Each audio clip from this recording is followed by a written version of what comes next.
Have you ever stood in a room every single day, spoken when spoken to, worked harder than everyone else, and still felt completely invisible? She did. For 3 years, she sat 10 feet away from her boss, a man who never looked up, never smiled, never noticed. Until one evening, he saw her laughing with someone else, and suddenly the woman he ignored became the woman he couldn't forget. Invisibility is not the absence of presence. It is the absence of recognition. It is walking into the same building every morning, greeting the same people, completing the same tasks, and slowly realizing that your existence makes no difference to anyone around you. She showed up on time every time. She did more than what was asked of her, often staying late, fixing problems no one else wanted to touch, carrying responsibilities that were never officially hers. Yet, her name was rarely spoken, her efforts rarely acknowledged. She was there, but not seen. Being invisible does not happen suddenly. It happens quietly, day by day, through small dismissals that seem insignificant at first. A good morning that goes unanswered. A report submitted without feedback. A meeting where ideas are shared but hers are ignored, until someone else repeats them and gets credit. Each moment feels minor, almost petty to complain about, but together they form a heavy weight that presses down on the soul. She told herself it didn't matter. She told herself she was being professional, mature, patient, but deep inside, something was slowly eroding. The hardest part of invisibility is that it makes you doubt yourself. You start questioning your worth, your abilities, your voice. You wonder if you are truly talented or if you have simply imagined it. You replay conversations in your head, asking yourself if you should have spoken louder, smiled more, tried harder to impress. You shrink, not because you lack strength, but because you are tired of being overlooked, and the world mistakes that shrinking for consent. Her boss sat just a few steps away, close enough to hear her typing, close enough to notice her dedication, yet emotionally miles apart. He was cold, distant, efficient. He spoke in short sentences and measured tones. He never raised his voice, never offered praise, never asked personal questions. To him, she was part of the environment, like a chair or a desk lamp. Useful, functional, replaceable. And she adapted to that reality, convincing herself that professionalism meant emotional distance, that respect did not require warmth. But humans are not machines. No matter how disciplined we are, we all crave acknowledgement. We want to know that our work matters, that our presence has value beyond utility. When that need is unmet, it doesn't disappear, it turns inward. She began to feel smaller in rooms she once walked into confidently. She hesitated before speaking. She stopped volunteering ideas, not because she lacked them, but because offering them felt pointless. Silence became her armor, but it was also her cage. Invisibility is especially painful when it is undeserved. She wasn't lazy. She wasn't careless. She wasn't incompetent. In fact, she was the opposite. She carried the weight of responsibility quietly, believing that consistency would eventually be noticed. But the truth is, effort does not always attract attention. Sometimes it attracts exploitation. The more dependable she became, the more invisible she grew. People relied on her without ever truly seeing her. There is a particular loneliness in being surrounded by people yet feeling alone. She heard laughter that did not include her. She watched connections form that she was never invited into. Not because she was unkind or distant, but because no one thought to look beyond her role. She was defined by what she provided, not by who she was. And when a person is reduced to a function, their humanity slowly fades in the eyes of others. Over time, invisibility changes how you move through the world. You lower your expectations. You stop hoping to be chosen, praised, or remembered. You tell yourself that ambition is dangerous and attention is unnecessary. You become comfortable with the background because stepping forward feels risky. And yet, deep inside, there remains a quiet ache, the ache of knowing you are more than what you are being allowed to be. She carried that ache every day. She smiled politely. She completed her tasks flawlessly. She never complained, but silence does not mean peace. It means endurance, and endurance, when stretched too far, becomes exhaustion. The kind that no amount of sleep can fix. The kind that makes you question whether disappearing entirely would even be noticed. Invisibility teaches you harsh lessons. It teaches you how easily people overlook consistency, how often kindness goes unrecognized, how competence can be taken for granted. But it also reveals something profound. The pain she felt was not proof of weakness. It was proof that she cared, that she had something to offer, that she deserved to be seen. And though she did not yet realize it, this quiet suffering was shaping her into someone who would one day stop waiting for recognition and start reclaiming it on her own terms. Her silence was never emptiness, it was restraint. It was discipline. It was the result of being raised to believe that actions speak louder than words, that humility is strength, and that professionalism means knowing when not to speak. She listened carefully, observed deeply, and chose her words with intention. But in a world that rewards volume over value, her silence was misunderstood. Instead of being seen as thoughtful, she was labeled passive. Instead of being recognized as composed, she was assumed to lack confidence. Silence is often judged unfairly. Loud voices are mistaken for leadership, constant opinions for intelligence, and assertiveness for competence. Those who speak less are rarely given the benefit of interpretation. No one pauses to ask why they are quiet. Assumptions are made instead. In her case, her silence became a blank screen onto which others projected their own conclusions. They assumed she had nothing to add. They assumed she was unsure. They assumed she was comfortable staying in the background. None of those assumptions were true. In meetings, she spoke only when she was certain her contribution would matter. She waited until she had clarity, until she had considered every angle. But by the time she spoke, decisions were often already made. Her ideas arrived too late, not because they lacked value, but because patience was mistaken for hesitation. And after a while, she noticed the pattern. Speaking up didn't lead to dialogue. It led to being talked over, interrupted, or politely ignored. So she spoke less, not out of fear, but out of fatigue. Her boss, distant and unreadable, never asked for her perspective. He never invited her into conversations or encouraged her to share her thoughts. Her quiet presence fit neatly into his expectations. To him, leadership was loud, decisive, visible. Silence did not register as depth. It registered as absence. He did not consider that her calm demeanor masked sharp insight, that her restraint was intentional, not accidental. He mistook her self-control for submission. Over time, this misinterpretation began to shape how others treated her. Tasks were assigned without explanation. Decisions were made without her input. Her role narrowed not because of lack of ability, but because no one thought to ask what she was capable of. Silence, once a personal choice, became a limitation imposed by others. And the more she was excluded, the quieter she became, not because she had nothing to say, but because no one seemed ready to listen. There is a particular injustice in having your strengths misread as flaws. Her emotional intelligence was mistaken for indifference. Her patience was mistaken for complacency. Her independence was mistaken for disinterest. She cared deeply about her work, about doing things right, about maintaining dignity. But caring quietly is rarely rewarded. The world notices struggle when it is loud, not when it is contained. She watched others advance simply because they demanded space.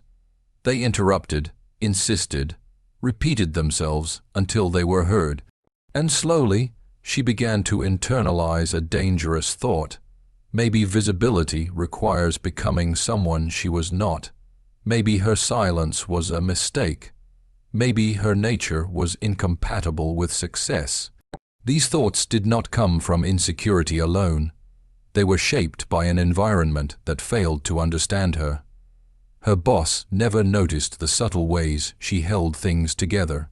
He didn't see how she anticipated problems before they surfaced, how she smoothed conflicts before they escalated, how she absorbed pressure without passing it on. These things don't announce themselves. They don't disrupt meetings or demand praise. They exist quietly like foundations beneath buildings, essential yet unseen, and because they were unseen, they were undervalued. Silence can be powerful, but only when it is understood. In her case, it was misunderstood repeatedly until it became a defining trait in the eyes of others. She was the quiet one, a label that overshadowed everything else she was. Labels simplify people, and once applied, they are rarely questioned. No one thought to look beyond it, to ask what her silence contained. Yet within that silence lived resilience, intelligence, and restraint. She was not silent because she was weak. She was silent because she was strong enough not to fight for attention.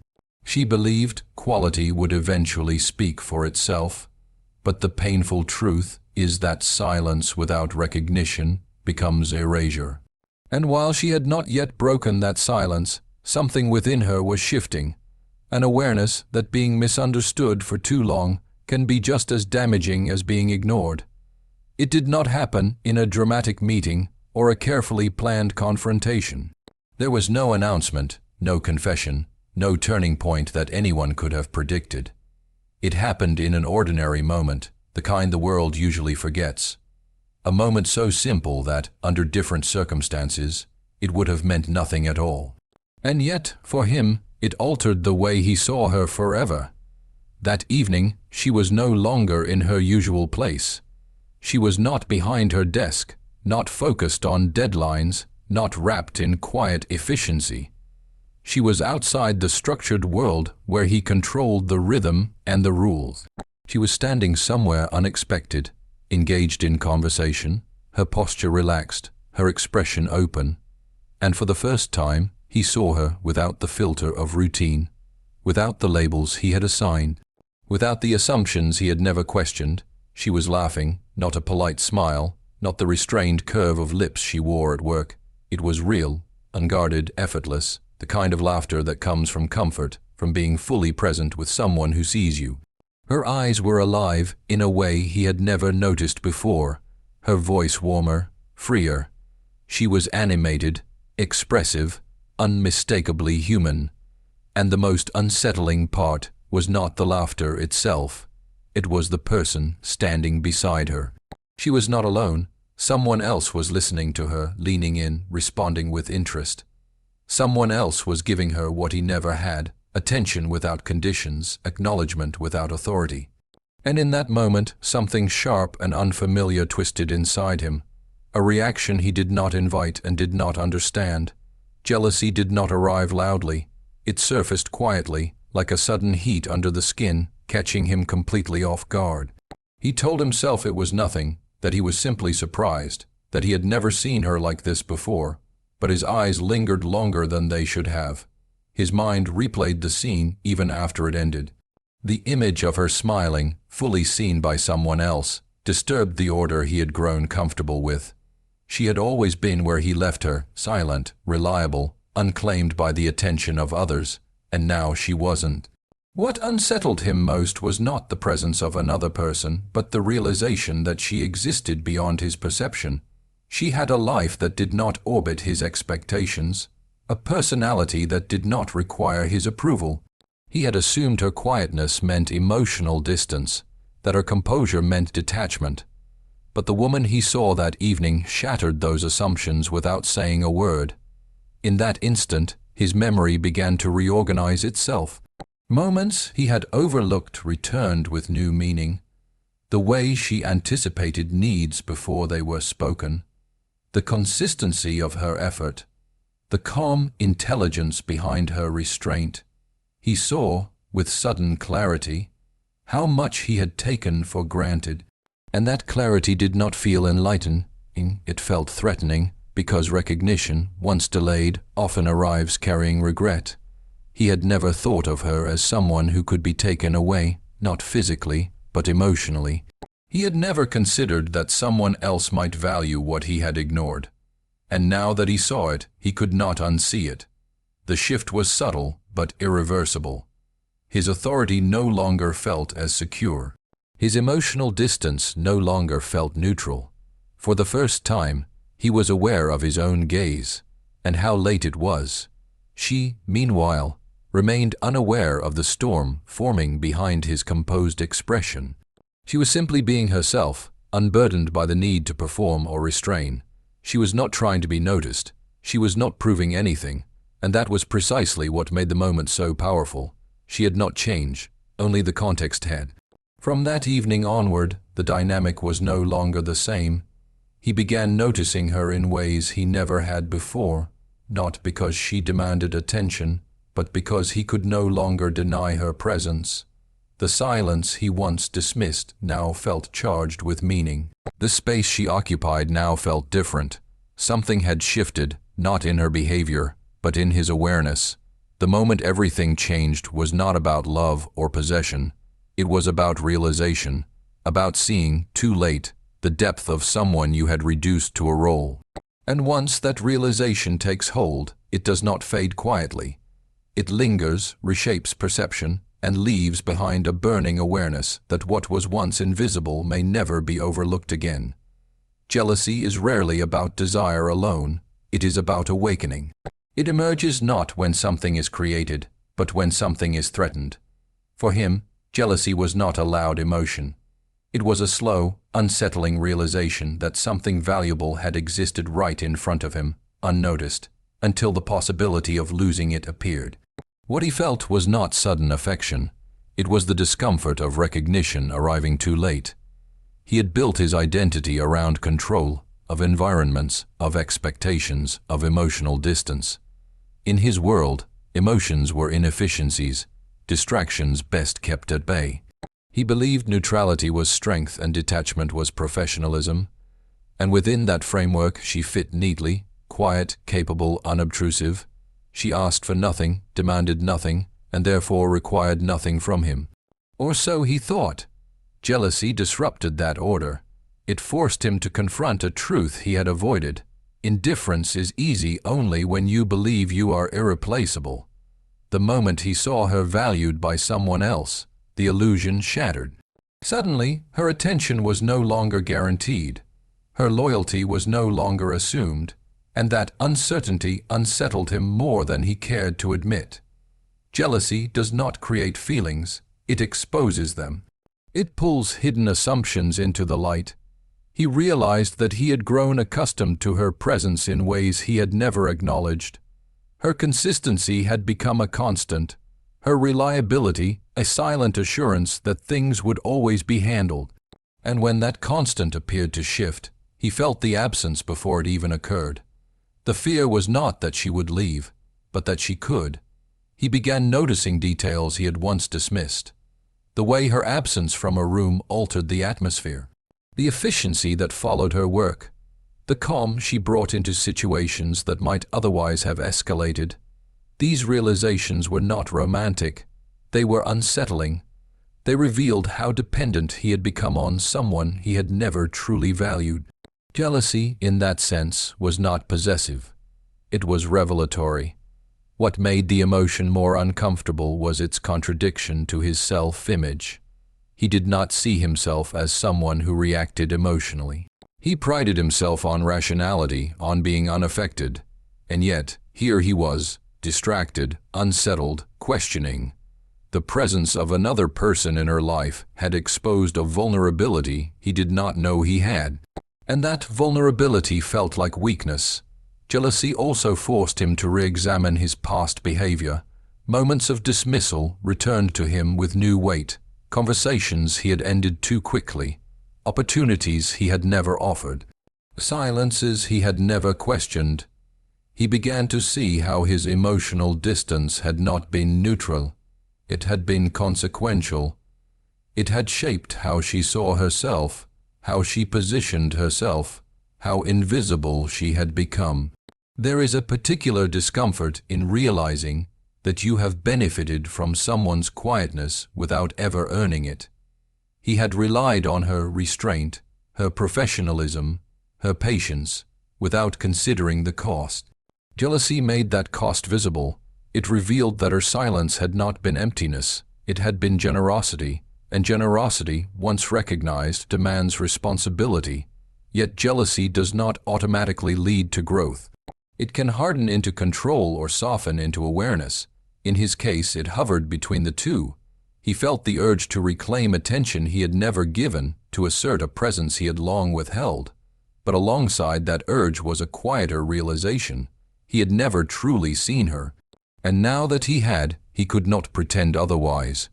The truth jealousy revealed was not that he wanted her, but that he had underestimated her value.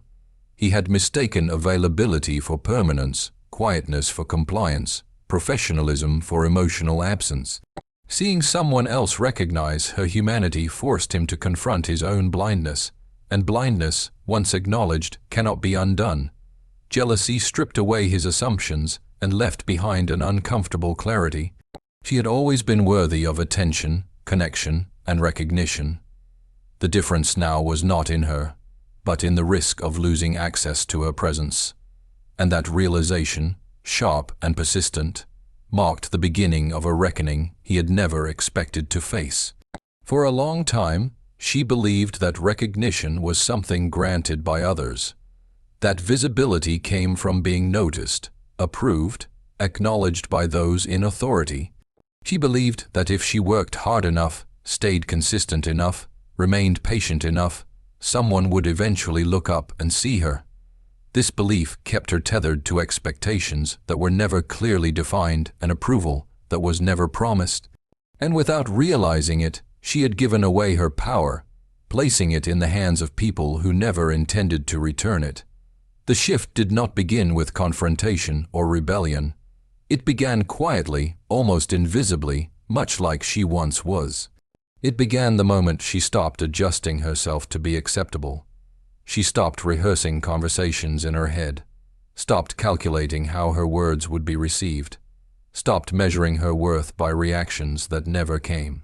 Not because she no longer cared, but because she was tired of waiting for permission to exist fully. When you stop seeking validation, something subtle changes in how you carry yourself. Your posture straightens, not out of defiance, but out of relief. Your voice steadies, not because it is louder, but because it is no longer asking to be approved. She began to move through her days with less urgency to prove herself. Her work remained excellent, but it was no longer fueled by the hope of recognition. It was fueled by self-respect. This internal shift altered the dynamic around her in ways she did not anticipate. People sense when someone is no longer performing for approval. There is a quiet confidence that emerges when actions are no longer transactional. She stopped over-explaining, stopped justifying her choices, stopped filling silences to make others comfortable, and in doing so, she reclaimed space she had long surrendered. Her boss noticed the change before he understood it. There was nothing dramatic about her behavior, no sharp words, no visible defiance. Yet something was undeniably different. She was less reactive, less eager, less available in the ways he had unconsciously relied upon. She still did her job, still delivered results, but without the subtle urgency of someone seeking affirmation. And that unsettled him more than resistance ever could. Validation seeking creates imbalance. One person gives, the other evaluates. One waits, the other withholds. When she stepped out of that cycle, the balance shifted. She was no longer positioning herself to be chosen. She was choosing herself. And that decision quietly rewrote the power structure he had taken for granted. She began to recognize that her worth had never been hidden. It had simply been placed in the wrong hands. The moment she retrieved it, her presence changed. Not because others suddenly became kinder or more attentive, but because she no longer required them to be. She became grounded in her own standards rather than external reactions. And grounded people are difficult to manipulate, ignore, or control. There is a difference between humility and self-erasure. She had lived too long in the space between the two, mistaking endurance for virtue. Now, she understood that confidence did not require arrogance, and self-respect did not require confrontation. It required clarity, the clarity to know when to give and when to step back, when to speak and when silence no longer served her. As she stopped seeking validation, her interactions became cleaner, more intentional. She responded rather than reacted. She engaged rather than appeased. And with that shift came a sense of freedom she had not known before. The freedom of knowing that her value was not dependent on being seen, chosen, or claimed by anyone else. For most of her life, she believed visibility was something external, something granted by circumstance, position, or the attention of others. She believed that being seen required permission, recognition, or validation from those in power. And because of that belief, she waited. She waited to be noticed, to be acknowledged, to be invited into significance. What she did not realize was that visibility does not begin when others look at you. It begins when you stop hiding from yourself. The moment she began to see herself clearly, everything else shifted. Not all at once, not dramatically, but steadily. She acknowledged her own competence without downplaying it. She recognized her resilience without minimizing the cost. She allowed herself to admit that being overlooked had hurt her, and that the pain did not make her weak. It made her honest, and honesty, especially with oneself, is the foundation of true presence. Visibility begins with self-permission, the permission to take up space without apology, the permission to have opinions without rehearsing them into neutrality, the permission to exist without constantly proving usefulness. She began granting herself what she had been waiting for others to offer. And in doing so, she stepped into a version of herself that no longer blended into the background. This internal shift reflected outward in subtle ways. Her body language changed, her eye contact held longer. Her silence, when it appeared, felt intentional rather than imposed. She no longer shrank in anticipation of dismissal. She trusted her instincts, even when they led her into unfamiliar territory. And while she did not seek attention, she no longer avoided it either.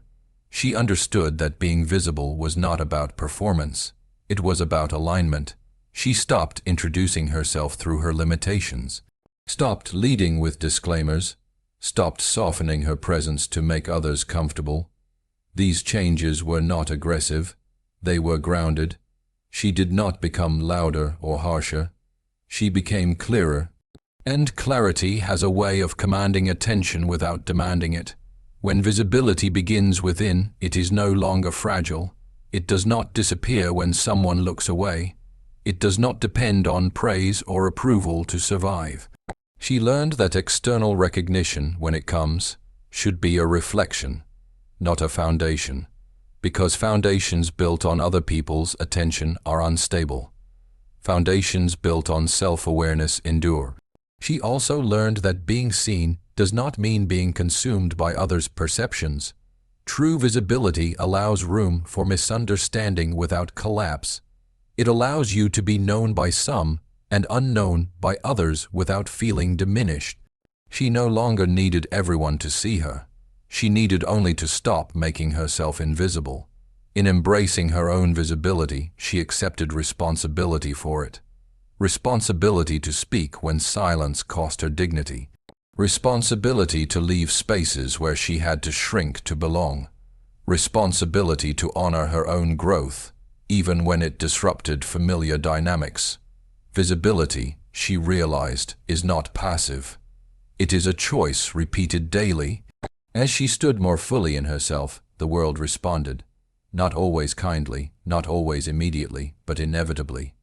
Because when someone is no longer hiding, they become impossible to overlook. Not because they demand attention, but because they are present. Fully, authentically, without apology, she once believed invisibility was her fate, that being overlooked was the price of being kind, quiet, and patient. But life taught her a harder, truer lesson. Invisibility is not imposed, it is accepted. And the moment she stopped accepting it, everything changed. The cold boss did not awaken her worth. He merely discovered it too late. The jealousy he felt was not her victory. It was his awakening. Her real triumph was never being seen by him, but finally seeing herself. Because when a woman stops shrinking, the world has no choice but to adjust its focus. And those who learn her value only after someone else sees it must live with the truth that the loss was never hers. It was theirs.